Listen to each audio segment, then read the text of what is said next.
I never thought a gallon of neon pink paint could start the ugliest fight I'd ever have with an HOA. But the morning I pulled my living room curtains open and saw that fence glowing like somebody had wrapped my backyard in bubblegum-colored Christmas lights, I knew somebody had crossed a line that wasn't just painted. It was legal, personal, and expensive, for them at least. I've lived in that neighborhood for almost 19 years, long enough to watch kids grow into adults, trees grow taller than rooftops, and 3 different HOA presidents come and go without anybody causing much trouble. I wasn't the loud neighbor.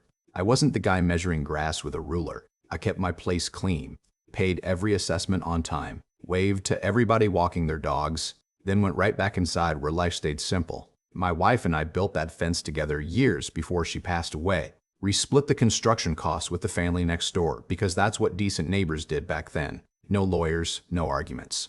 Just a handshake, receipts, and a survey showing exactly where every post belonged. Half of that fence sat on my property, half on theirs, and every board reminded me of weekends spent working beside someone instead of fighting with them. Things changed when the new HOA board took over. They came in full of big ideas, branding meetings, community image plans, social media campaigns, words nobody had ever used around here before. Suddenly, the neighborhood wasn't supposed to feel like a neighborhood anymore. It was supposed to become a lifestyle community, whatever that meant. The new president, a woman named Cynthia Mercer, well, that's not her real name because she's earned enough attention already, loved talking about curb appeal like she was auditioning for one of those home renovation shows. Every meeting sounded the same. Modern colors, unified appearance, stronger identity, enhanced property values, and every sentence somehow ended with homeowners paying for another unnecessary project. Most of us rolled our eyes and figured she'd eventually get bored. But people who chase control rarely get bored.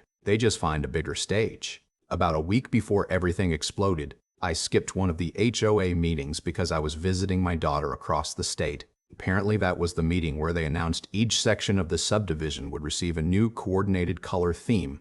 Nobody bothered calling me afterward because they assumed I'd either hear about it later or simply accept it. When I came home 2 days later, I didn't recognize my own backyard. The fence wasn't just painted. It had been drowned in neon pink. Every panel, every support post, every gate, every decorative cap.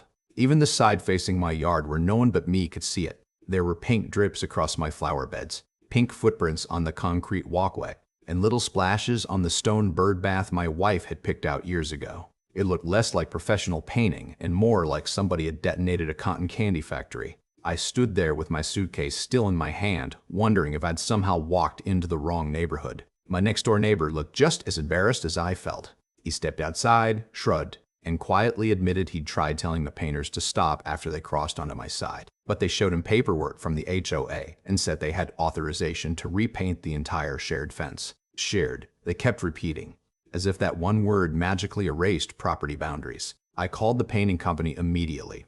The supervisor answered, sounded perfectly confident, and told me they had been hired directly by the HOA board to repaint all community-facing fences according to the new color standards. I asked if anyone had confirmed ownership before covering private property with fluorescent paint. There was a long pause before he finally admitted. We were told everything was HOA property. That answer bothered me more than the color itself. People make mistakes. Contractors follow instructions, but someone had knowingly told them something that simply wasn't true. I grabbed my property survey, the construction receipts, and the original agreement we'd signed with our neighbors nearly 2 decades earlier, then drove straight to the HOA office. Cynthia barely looked up when I walked in carrying the paperwork. She smiled the kind of smile people wear when they're already convinced they've won. "Doesn't it brighten things up?" she asked. I told her half that fence belonged to me. She leaned back in her chair and laughed softly. "It's a shared fence," she replied. Shared means the community has an interest in how it looks. I slid the survey across her desk. "Show me where it says you own my half." She didn't even read it. Another board member jumped in and started talking about neighborhood consistency, visual harmony, protecting property values, everything except the one thing I'd actually asked. Finally, I repeated myself. "Which rule gives you permission to paint my property without asking?" Silence, not thoughtful silence. Nervous silence. They looked at each other hoping someone else would answer first. Nobody did. That's when I realized this wasn't confidence. It was bluffing. So I went home, bought the original stain color we'd always used, and carefully restored only the boards sitting on my side of the property line. I wasn't making a statement. I was simply putting my property back the way it belonged. The next afternoon, an HOA violation notice appeared in my mailbox. Unauthorized alteration of community appearance, $100 per day until corrected. I laughed out loud because it sounded too ridiculous to be real. 2 days later, another violation arrived. Then another. Then another. Every letter became more threatening than the last. Warning about liens, attorney fees, suspension of community privileges, and possible legal action. Meanwhile, the neighborhood had turned into a tourist attraction.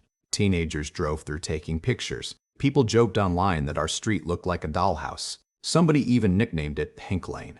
Most neighbors hated the color, but nobody wanted to challenge the board because they'd watched the fines pile up against me. Then one evening, just before sunset, an older widow from 3 houses down quietly knocked on my front door holding a plain manila envelope.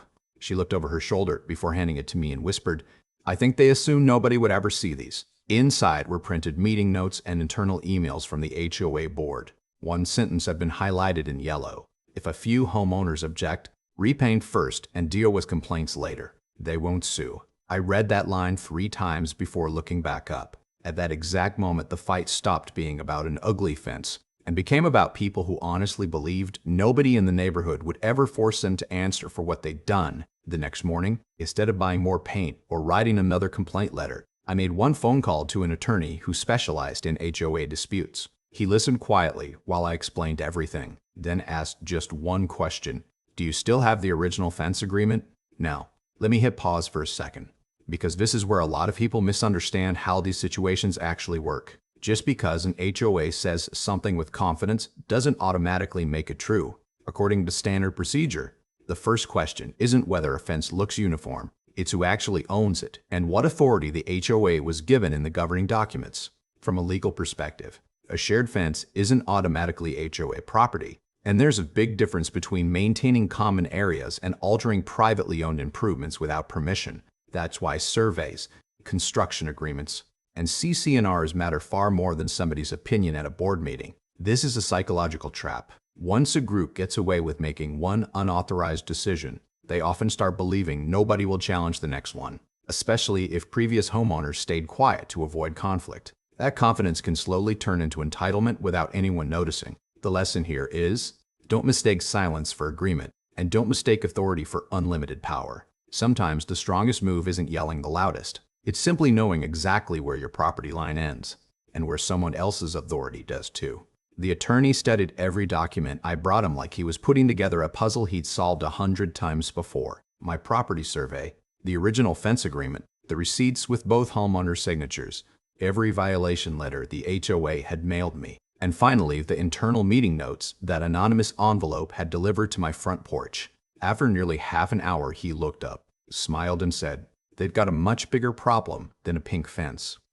Within days, he sent a preservation notice demanding the HOA keep every email, invoice, contractor agreement, board meeting record, and financial document related to the repainting project. That was when the tone changed. Up until then, the board had treated me like an irritated homeowner who would eventually give up after enough fines. Now they realized someone was asking questions they couldn't answer with slogans about community appearance. Discovery began, and the documents started telling a story nobody on the board wanted told. The painting contractor admitted in writing that his crew had asked whether homeowner approval was required before painting both sides of the boundary fence. The HOA manager responded, "Treat every shared fence as association property and proceed." Then another email surfaced from one board member to another only 2 days before the project began. "Are we certain these fences aren't partially private?" The reply came back just minutes later. "Paint first.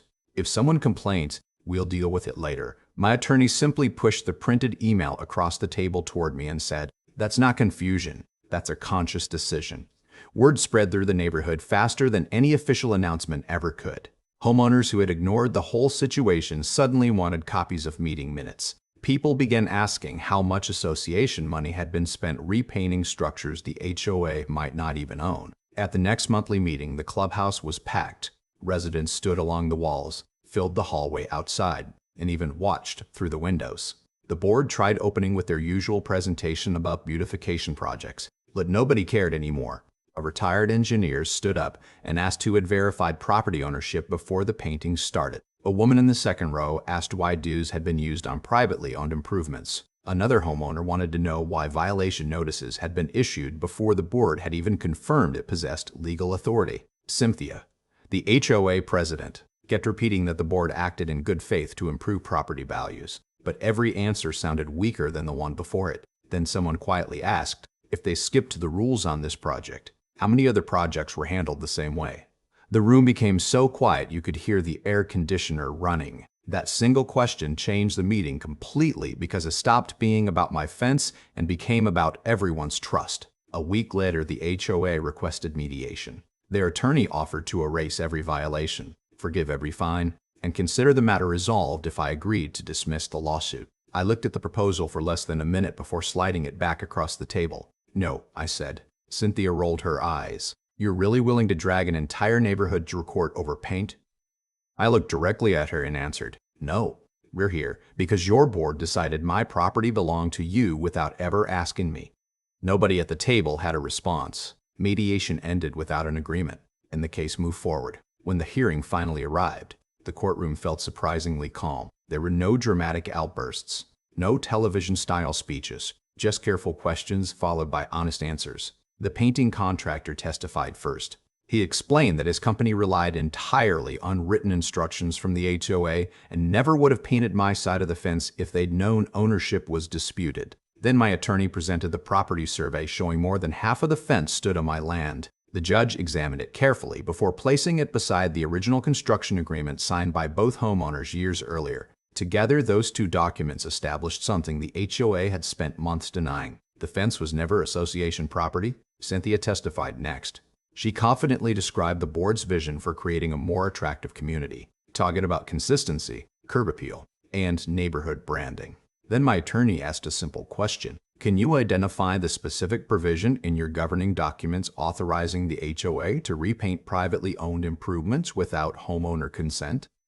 She searched through the CC&Rs page by page, flipping faster each time she failed to find the answer. Nearly a full minute passed before she quietly admitted she couldn't point to any language granting that authority. The silence that followed was far louder than anything either attorney had said all morning. Another board member tried arguing they honestly believed the fence qualified as common property, but my attorney displayed the internal email asking whether ownership had been verified before the project began. Is this your email? He asked. Yes. So you knew there were questions about ownership before approving the work? Another pause. Yes. And despite those questions, you instructed the contractor to continue? The witness lowered his head. Yes.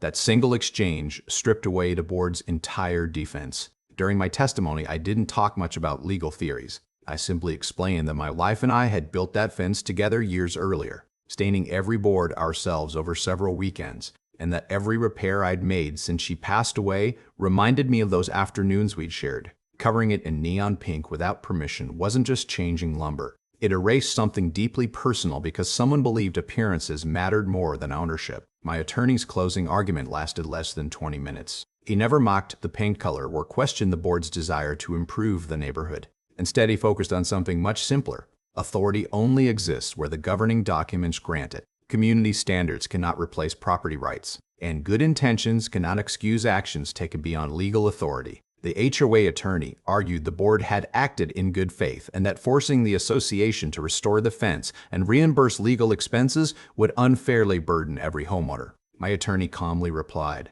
the homeowners didn't create this burden. The board created it the moment it decided permission was optional. 3 weeks later, the court's written decision arrived. The judge ruled that the HOA had exceeded its authority, authorized alterations to privately owned property, improperly issued violation notices, and failed to identify any governing provisions supporting its actions. Every fine against me was dismissed. The HOA was ordered to restore the fence to its original appearance, reimburse the reasonable costs associated with the damage, and pay the legal fees awarded by the court. Even more important, the ruling required the association to review and revise its approval procedures before undertaking future projects affecting homeowner property. A month later, I stood in my backyard watching another painting crew carefully strip away every trace of that ridiculous neon pink. Before they touched the first board, the supervisor walked over, shook my hand, and asked one simple question nobody had bothered asking the first time. Sir, would you like to approve the color before we begin? I smiled, looked at the freshly sanded wood, and quietly answered, That's all anyone should have asked from the very beginning. I opened the envelope at my kitchen table, the same table where my wife and I used to drink coffee every Saturday morning, and before I even reached the final page, I could tell which way the decision had gone. The court found that the HOA had exceeded the authority granted under its own governing documents, that it had authorized work on privately owned property without proper permission, that the violation notices issued against me could not stand, and that the association would be responsible for restoring the fence to its original appearance, covering my reasonable legal expenses as determined by the court, and correcting the record. Reading those words didn't feel like winning the lottery or landing some dramatic revenge I'd spent months dreaming about. Honestly, it felt more like finally setting down a heavy box I'd been carrying for far too long. A few weeks later, another painting crew showed up, this time with copies of the court order in their truck, color samples approved by both property owners, and one very different attitude. Before they touched a single board, the crew leader walked over, introduced himself, and asked, "Would you mind taking a look before we begin?"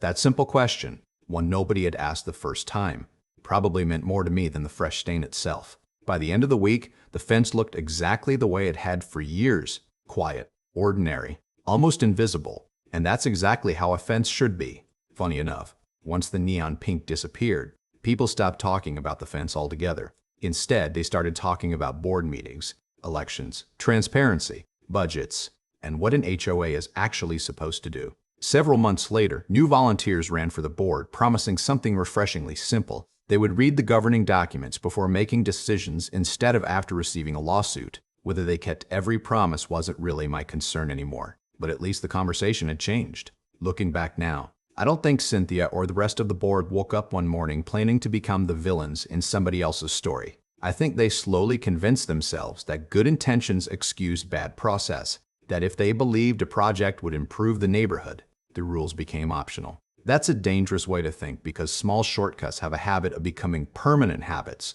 Once people stop asking, "Do we actually have the authority to do this?" and start asking only, "Can we get away with it?" they're already headed in the wrong direction, according to standard procedure. Organizations exist to serve the rules that created them, not to rewrite those rules whenever it's convenient. From a legal perspective, property rights don't disappear simply because someone with a title or a committee believes they're acting for the greater good. The governing documents, surveys, contracts, and applicable law still matter, and they matter most when emotions are running high. This is a psychological trap. Authority could become addictive in surprisingly ordinary ways. It rarely starts with some grand abuse of power. More often it begins with one harmless exception, one shortcut, one decision made without asking permission because someone assumes nobody will object.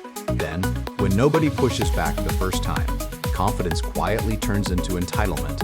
I've seen that pattern in workplaces, volunteer groups, businesses, and yes, HOAs. The lesson here is, standing up for yourself doesn't always require raising your voice. Sometimes it means staying patient, keeping records, asking simple questions, and refusing to let frustration make you careless. There were moments when I wanted to rip that fence down myself, moments when I wanted to answer anger with anger. But if I'd done that, I probably would have handed the board exactly the distraction they needed. Facts turned out to be far stronger than outrage. That's probably the biggest surprise this whole experience gave me. So now I'd like to hear what you think. If your HOA, neighborhood association, or even a local committee painted part of your property without asking, would you have handled it the same way? Or would you have chosen a different path? Where do you think the line should be between maintaining community standards and respecting individual property rights? Share your thoughts down in the comments, because these situations are rarely as simple as they first appear, and some of the best perspectives come from people who lived through similar disputes themselves. If you enjoyed this story and the lessons behind it, don't forget to like the video and subscribe for more real-world neighborhood conflicts, property disputes, and true-to-life stories where patience, preparation, and a little knowledge often accomplish far more than shouting ever could. And remember, sometimes the brightest color in the neighborhood isn't the paint on a fence. It's the warning sign that somebody has forgotten where their authority ends.